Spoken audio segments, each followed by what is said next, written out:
দুলা ভাই, আসলে আমি তো বেসরকারি চাকরি করি, আমার মনের ইচ্ছার বিরুদ্ধে হলেও আমাকে প্রতিদিনই অফিস করতে হয়। কাল তো কিছুই করতে পারলাম না। আচ্ছা দুলা ভাই, যে দোকানের সামনে এই ঘটনাটা ঘটেছিল সেই দোকানের আশেপাশে কি কোনো সিসি ক্যামেরা আছে? একটা সিসি ক্যামেরাও ছিল না। আমি ভালো করে রেডি করে এসেছি। ইস, কালকে যে আমি কি ভুল করলাম, সেই শয়তানটাকে হাতে নাতে পেয়েও আমি ধরে রাখতে পারলাম না।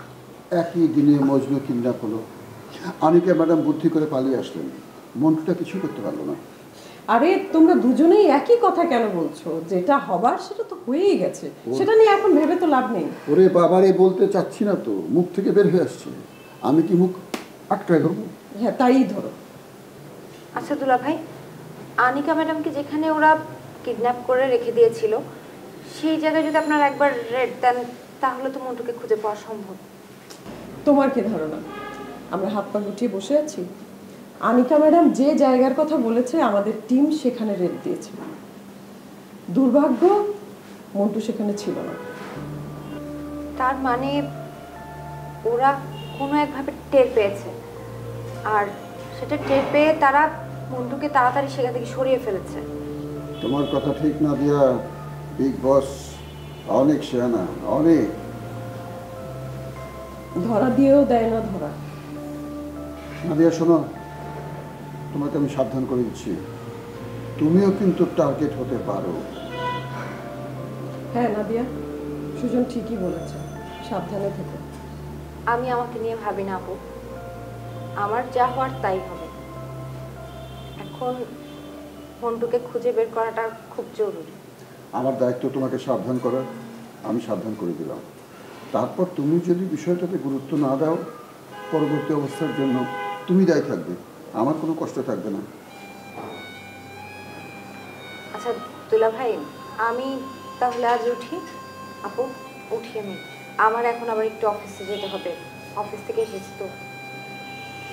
ঠিক আছে, ঠিক আছে।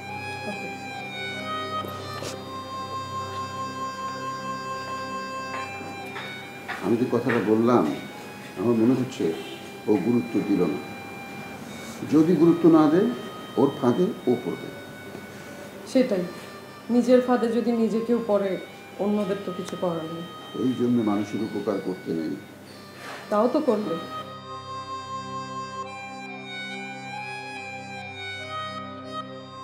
পুলিশ তো এখনো অলিকে ধরতে পারলো না রে নিজাম। চাচা, এত ধৈর্য হেন না, পুলিশ চেষ্টা করতেছে, আর পুলিশ তো এত সহজে সব কেস চালায় না, এটা তো আপনিও জানেন আমিও জানি। কিন্তু আমার মনে হয় এই কেস নেওয়া শেষে কিছুই হবো না।